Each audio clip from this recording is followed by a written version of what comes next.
एक व्यक्ति जाली पासपोर्ट के साथ ईरान की सीमा पार करता है, जिसका नाम है कर्मिट रूजवेल्ट, जो अमेरिका के पूर्व राष्ट्रपति थियोडर रूजवेल्ट का पोता है और एक सीआईए का वरिष्ठ अधिकारी। ये यहाँ पर कोई घूमने के लिए नहीं आया था। ये आया था ऑपरेशन अजाक्स का नेतृत्व करने, और उसका उद्देश्य था ईरान के लोकतांत्रिक तरीके से चुने हुए प्रधानमंत्री मोहम्मद मोसादेक को सत्ता से हटाना। इसके लिए इसने ईरान के तेहरान में अमेरिकी दूतावास के बेसमेंट में एक बैटल स्टेशन बनाया, जहां से उसने वहां के नेताओं को रिश्वत बांटी, जिससे वो मोसादेक के खिलाफ दुष्प्रचार करे और वहां के लोगों में हिंसा फैलाए। और यही से शुरू हुई सच्ची अमेरिका और ईरान की कहानी।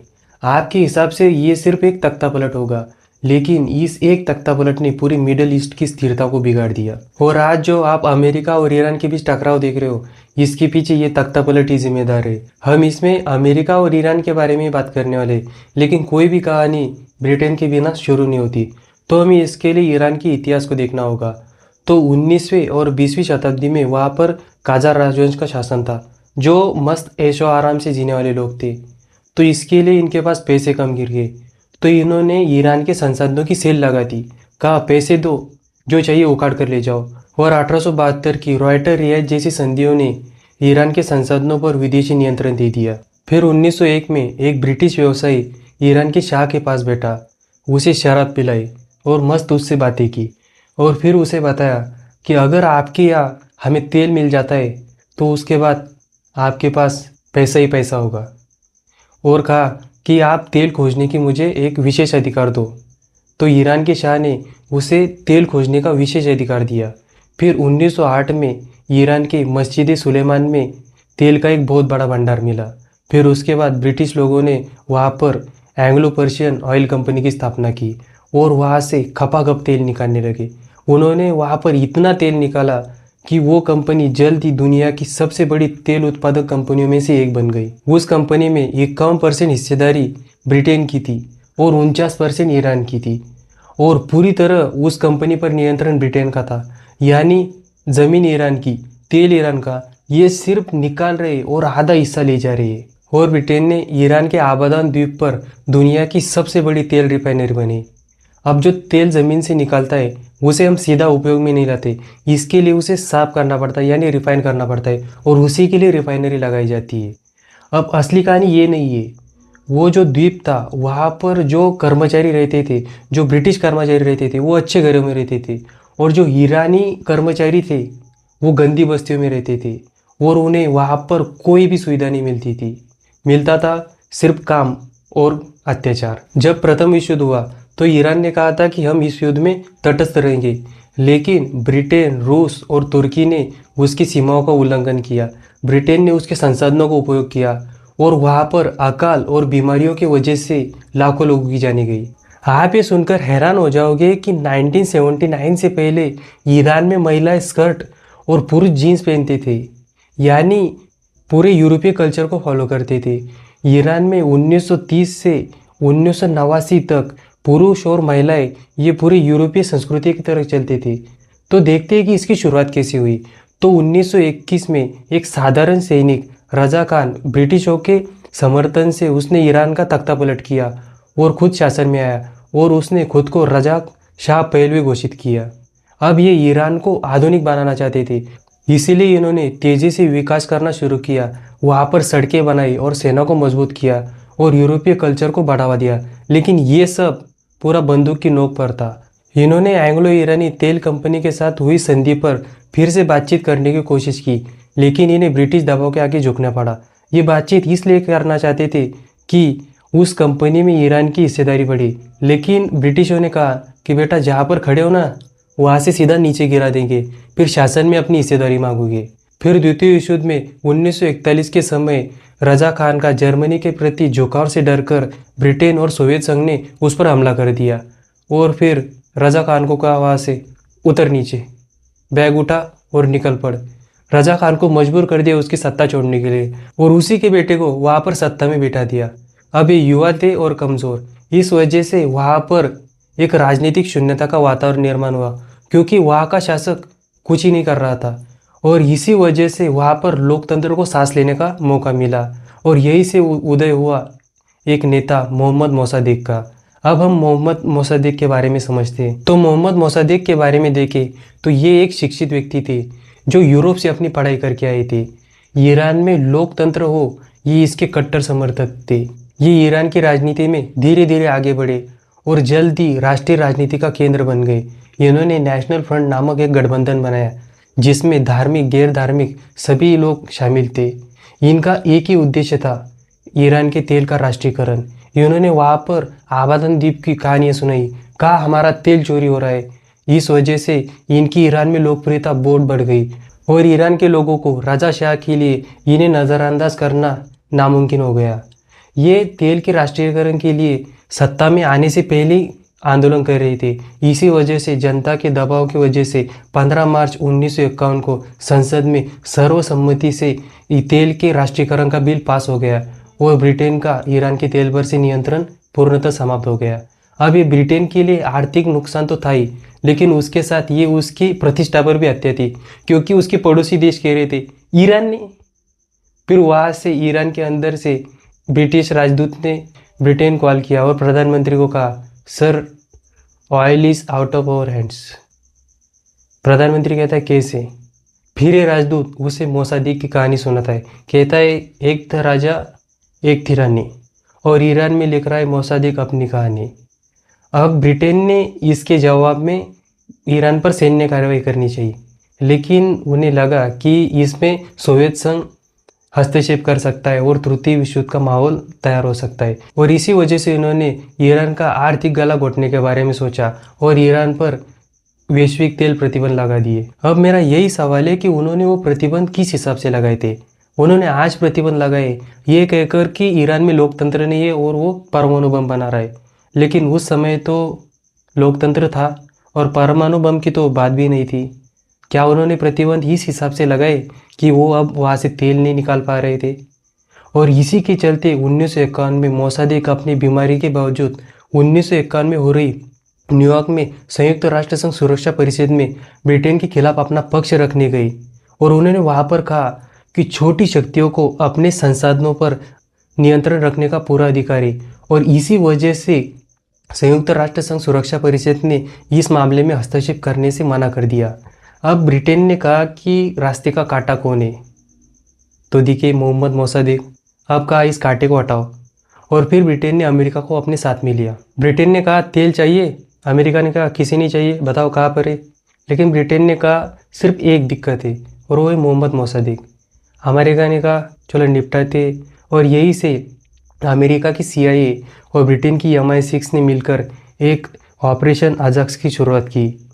ये दोनों खुफिया एजेंसी है जिन्होंने इस ऑपरेशन के माध्यम से ईरान के प्रधानमंत्री मोहम्मद मोसाद्देक को सत्ता से हटाने की प्लानिंग बनाई और यही से जाल बिछाना शुरू किया। और इसका नेतृत्व कर रहे थे कर्मिट रूजवेल्ट, जिनका जिक्र मैंने शुरुआत में ही किया। फिर रूजवेल्ट ने अपने जासूसों के हाथों से वहाँ के लोगों में रिश्वत बांटी, जिस वजह से वो भीड़ को इकट्ठा करे और वो भीड़ मोसाद्देक के खिलाफ दुष्प्रचार फैलाए। CIA ने धर्मगुरुओं को अपने पक्ष में कर लिया और मोसाद्देक के खिलाफ यह अफवाह फैलाई कि मोसाद्देक मस्जिदों को बंद और नास्तिकता फैलाना चाहता है और उसकी इमेज ऐसी बनाई कि वो पूरा धर्म विरोधी है। धर्मगुरुओं के घर पर नकली हमले करवाए गए और इसका इल्ज़ाम मोसाद्देक के समर्थकों पर लगाया गया। अब शाह के हाथ में ये ताकत थी कि वो मोसाद्देक को सत्ता से हटा दे, लेकिन वो डर रहा था। उसके अंदर डर ऐसा था कि अभी भी बहुत सारे लोग मोसाद्देक के समर्थन में थे। उसे पता था कि हम ज़्यादा ऊपर नीचे करेंगे तो मोसाद्देक के समर्थक हमें हटा देंगे, लेकिन CIA ने उस पर बहुत दबाव बनाया और उसे इसके लिए राज़ी किया और उसने ये फरमान जारी किया। अब जिस फरमान पर उसने हस्ताक्षर किए थे उसे कर्नल नसीरी मोसाद्देक के घर के तरफ ले जा रहे थे, लेकिन मोसाद्देक को ये बात पहले ही पता थी। उन्होंने उसे रास्ते में पकड़ लिया और ये मिशन विफल रहा। अब शाह घर में बैठे बैठे सोच रहा था कि बला टली, लेकिन बाद में पता चला कि ये बला अब हमारा ही गला दबाएगी। इस वजह से वो डर के ईरान छोड़ के ही भाग गया। CIA ने रूजवेल्ट को आदेश दिया कि तुम तुरंत ईरान छोड़ो, लेकिन रूजवेल्ट ने माना नहीं और वो वहाँ पर रुक के प्लान B पर काम करने लगा। अब उसने पैसे देकर कुछ हट्टे कट्टे लोगों को जमा किया और उन्हें कहा कि तुम अपने लोगों के साथ रास्ते पर उतरो, दुकानों को लूटो और शाह जिंदाबाद के नारे लगाओ। अब इसका उद्देश्य ये था कि लोगों को लगे कि अभी भी लोग शाह को चाहते और जो लोग घर में बैठे शाह के समर्थक धार्मिक लोग, वो घर से बाहर निकले। फिर 19 अगस्त की सुबह तेहरान के बाज़ारों से हज़ारों लोगों की भीड़ नारे लगाते हुए आगे बढ़ने लगी, जिन्हें सीआईए ने पैसे देकर इकट्ठा किया था। फिर आगे उनमें सेना के कुछ टुकड़े आके मिले। उन्होंने जो मोसादेक के समर्थक समाचार पत्र थे उन्हें आग लगा दी। रेडियो तेहरान पर कब्जा कर लिया। अब उस रेडियो में समाचार के जगह संगीत शुरू हो गया, क्योंकि ऐसे आंदोलनों में ज़्यादातर युवा ही होते हैं और जवानी में क्रांति की आग होती है। इधर से या उधर से, जो जला रहे हम उधर से, ऐसे ही होते हैं युवा। और अंत में ये भीड़ मोसादेक के घर तक पहुंची। वहाँ पर भीषण गोलीबारी हुई। वहाँ पर 300 लोगों की मौत हुई। मोसादेक बच के अपने घर, पड़ोसी के घर की तरफ निकला और अपने गार्डन की दीवार से कूदा। कूदते ही उसके पैर से टूटने की आवाज़ आई। वो वहीं बैठ गया, लेकिन उसके साथी ने कहा, अरे भाग, नहीं तो हमेशा के लिए उठ जाएगा। फिर वो लंगड़ाते हुए अपने पड़ोसी के घर के अंदर गया। फिर अगले दिन की सुबह वो अपने पड़ोसी की छत के ऊपर चढ़ा और ज़ोरदार आवाज़ में कहा, मैं आत्मसमर्पण करता हूँ। जैसे ये बात शाह को पता चली, शाह दूसरे देश से भागते हुए ईरान चला आया। अब आप इस शाह में थोड़ा सा कन्फ्यूज़ हो गए। तो 1921 में जो शासन में आए थे वो थे रजा शाह पहलवी, जिन्हें 1941 में हटा दिया गया था। और जो ये भाग के गया था और फिर से वापस लौट कर आया, ये उन्हीं का बेटा है, जिसे उनकी जगह 1941 में शासन में लाया गया था। अब ईरान के शासन की बागडोर फिर से शाह के हाथ में आ गई। अब उसने अमेरिका और ब्रिटेन को एक पत्र भेजा, जिसमें 12 भाषाओं में धन्यवाद, थैंक यू लिखा था। मोसादेक को गिरफ्तार कर लिया गया और उन पर राजद्रोह का आरोप लगाया गया। मुकदमे के दौरान मोसादेक लंगड़ाते हुए वहां पहुंचे और अपनी रक्षा में शानदार भाषण दिया। उन्होंने कहा, मेरा एकमात्र अपराध है, वो है तेल का राष्ट्रीयकरण। फिर शाह ने सेनापति फजलुल्लाह जाहिदी को ईरान का प्रधानमंत्री बनाया, लेकिन शक्ति पूरी उन्हीं के हाथ में थी।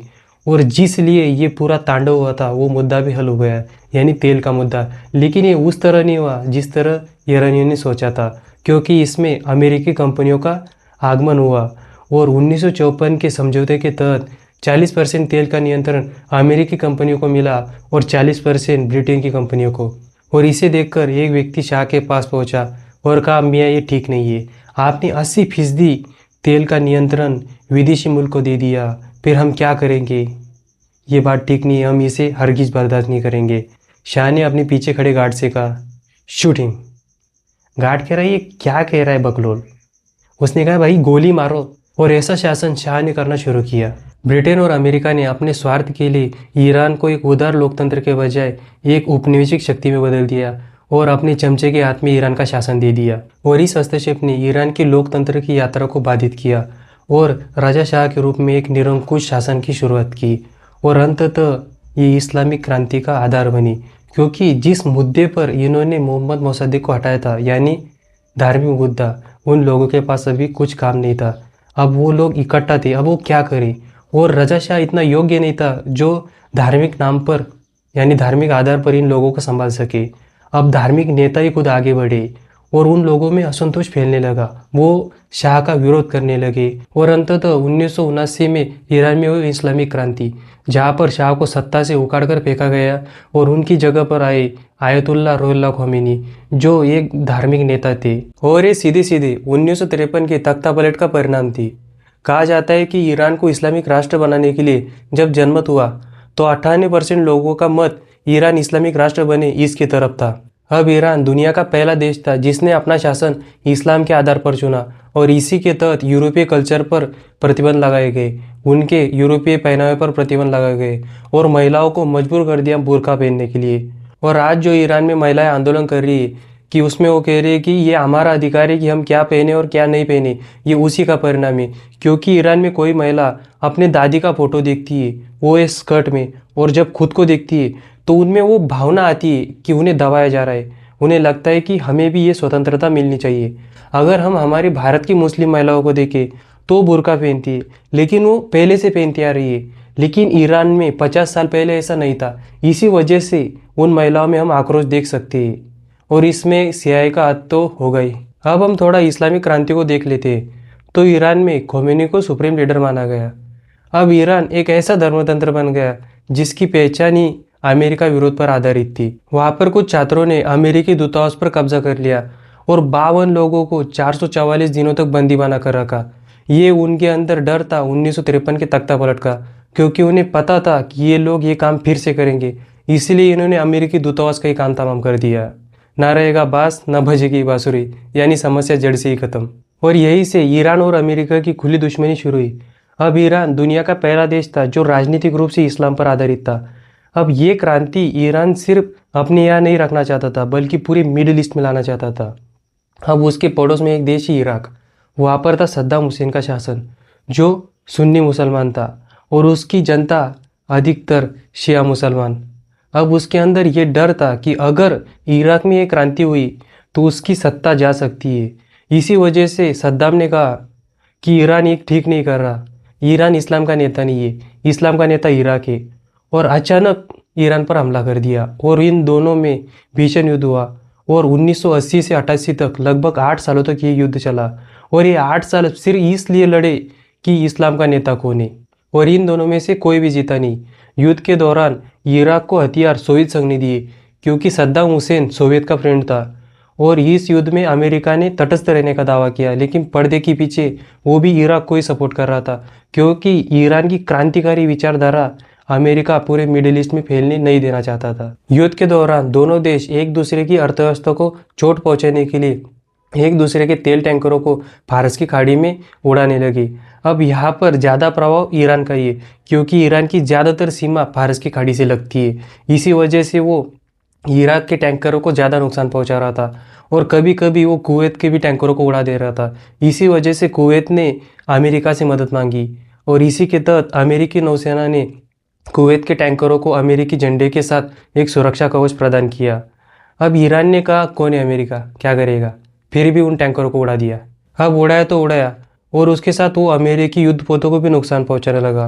अब अमेरिका ने इसके जवाब में ऑपरेशन प्रेग मेटिस के तहत ईरान को तगड़ा जवाब दिया। अमेरिका का ये द्वितीय विश्व युद्ध के बाद सबसे बड़ा सतह युद्ध था। अमेरिका ने यहाँ पर ईरान को ऐसा कूटा कि उसे अपनी रणनीति बदलने के लिए मजबूर कर दिया। ईरान को लगा कि हम अमेरिका जैसी बड़ी शक्ति को युद्ध में नहीं हरा सकते, वो हमें भगा भगा कर मारेगा, बहुत कूटेगा। इसी वजह से उसने अमेरिका के लिए लाई हजारों गांवों की नीति। ईरान ने कहा कि हम अमेरिका को युद्ध में तो नहीं हरा सकते, लेकिन उसे हजारों गांवों की नीति के तहत थकाया जा सकता है। और यही से इस्लामिक रेवोल्यूशनरी गार्ड कॉर्प्स और उसकी विदेशी शाखा कुद्स फोर्स की भूमिका महत्वपूर्ण हो गई। Islamic revolutionary guard corps Iran की एक महत्वपूर्ण सेना है, जिसकी स्थापना 1979 के इस्लामिक क्रांति के बाद हुई। आयतुल्लाह खोमेनी ने एक वैचारिक सेना बनाई जो सिर्फ ईरान नहीं बल्कि पूरे इस्लामिक क्रांति की रक्षा करे। ईरान में बाकी देशों की तरह सामान्य सेना है, लेकिन ये उससे सर्वोच्च है, क्योंकि ईरान की रक्षा की सर्वोच्च शक्ति इन्हीं के पास है। जो ईरान का सुप्रीम लीडर है, उसकी रक्षा की जिम्मेदारी भी इन्हीं के पास है। जो ईरान में शासन का विरोध करते हैं, उन सबको दबाने का काम IRGC ही करती है। ईरान की आंतरिक और बाह्य सुरक्षा यही सेना देखती है, और इसी वजह से CIA के एजेंट अभी तक ईरान के सुप्रीम लीडर तक पहुंच नहीं सके, नहीं तो इन्होंने कभी का उन्हें टपका दिया होता। वर्तमान में जो लोग विरोध प्रदर्शन कर रहे हैं, उसे भड़का रहा है अमेरिका और दबा रही है IRGC, क्योंकि विरोधियों को ये सेना सीधा इस्लामिक क्रांति के खिलाफ मानती है। और इनके पास ईरान की सैन्य शक्ति तो है ही, उसी के साथ आर्थिक शक्ति भी इनके पास है, और इन पर सीधा नियंत्रण होता है ईरान के सुप्रीम लीडर का।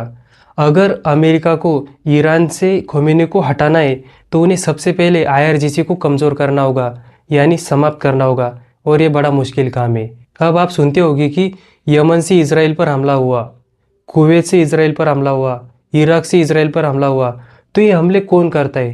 तो इसके लिए हमें सबसे पहले कुद्स फोर्स को समझना होगा। तो इसकी स्थापना क्यों हुई? तो ईरान का कहना था कि विदेशों में इस्लामिक क्रांति को बढ़ावा देने के लिए कोई एजेंसी होनी चाहिए, इसी वजह से इसकी स्थापना की गई। ये एजेंसी विदेशों में शिया समूहों को समर्थन देती है जो अपने यहाँ इस्लामिक क्रांति लाना चाहती है। उन्हें प्रशिक्षण, हथियार और पैसा देती है, जैसे हिजबुल्ला, इराकी मिलिशिया, सीरियाई सरकार और यमन की हुती, और इन सब की बैकबोन कुद्स फोर्स है। अब ये सभी इजराइल का विरोध करते हैं, तो ऐसा क्यों? तो ईरान में जो व्यक्ति बैठा है खोमेनी, ये खुद को इस्लाम का नेता बताता है। अब जो फिलिस्तीन में मर रहे वो भी इस्लाम वाले ही है, और अगर ये उन लोगों का साथ नहीं देता है, इजराइल का विरोध नहीं करता है, तो ईरान के ही लोग उससे पूछेगी कि भाई तू किस बात का इस्लाम का नेता है। अब ये एजेंसियाँ भी वही करती है।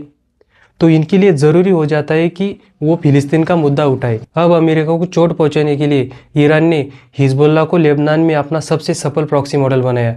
1983 की बेरूत बैरक बमबारी में अमेरिका के लगभग 241 मरीन मारे गए। और ये सब ईरान के हजार गांवों की नीति के तहत आता है, जिससे वो अमेरिका की मिडिल ईस्ट में जो हित है उन्हें पूरा नहीं होने देना चाहते।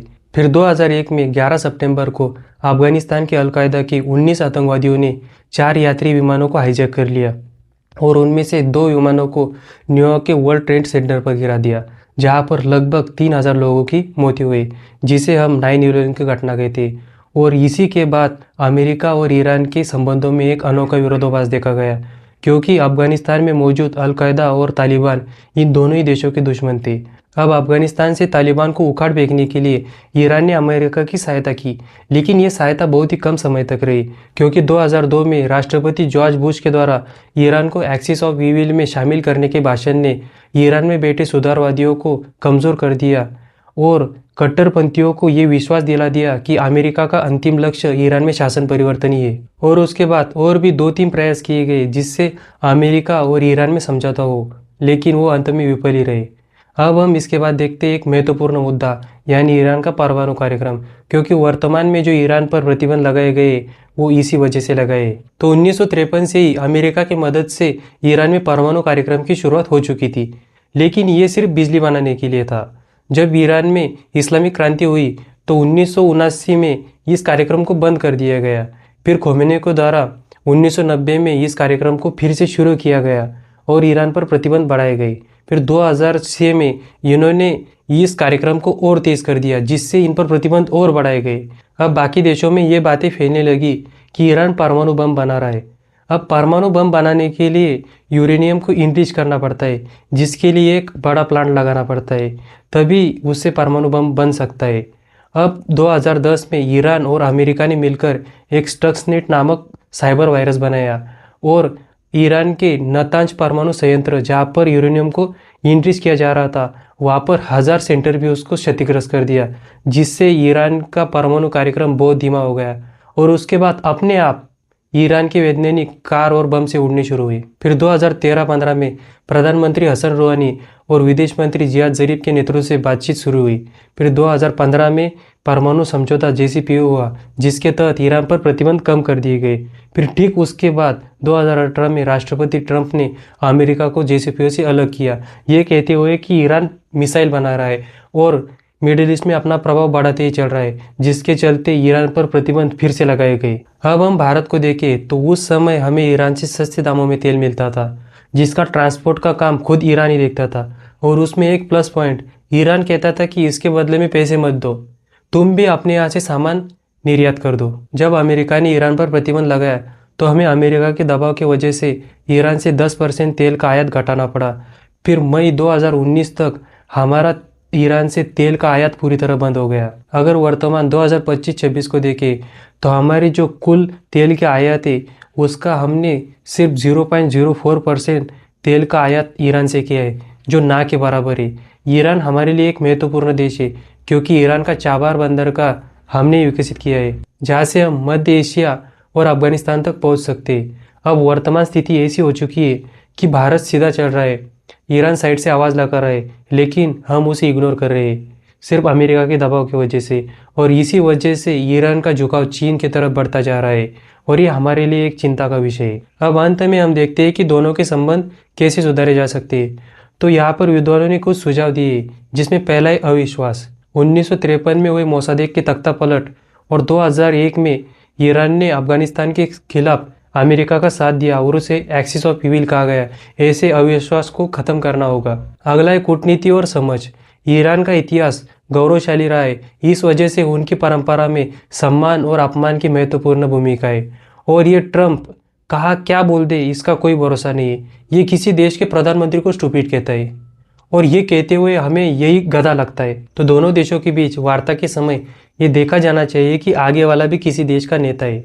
अब ईरान परमाणु बम बना रहा है, इस वजह से उस पर बहुत सारे प्रतिबंध लगाए गए, जिससे उसे बहुत बड़ा आर्थिक नुकसान हुआ है।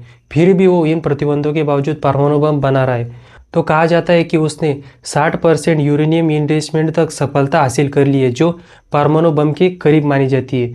तो पश्चिमी देश कुछ भी कर ले, ये परमाणु बम बना के ही मानेगा। हाँ, ऐसी बात नहीं है कि ये बनाते ही सीधा अपने दुश्मन पर मार देगा, क्योंकि जो जो इसके दुश्मन है उनके पास भी परमाणु बम है। अगर ये मारेगा तो वो भी मारेंगे, तो ऐसा नहीं हो सकता कि वो बनाते ही मारेगा। तो इन सभी मुद्दों को देखते हुए सभी साझा सुरक्षा एवं आर्थिक हितों पर चर्चा होनी चाहिए। सिर्फ परमाणु समझौते पर टिके रहने से काम नहीं चलेगा, बल्कि दोनों देशों में एक विश्वास का निर्माण करना होगा। और अंत में, अगर 1953 में मोसादेक को ब्रिटेन के द्वारा सत्ता से नहीं हटाया जाता, तो आज ईरान में और पूरे मिडिल ईस्ट में राजनीति और स्थिति अलग होती। तो इस वीडियो में इतना ही, मिलेंगे अगले वीडियो में, तब तक के लिए जय हिंद।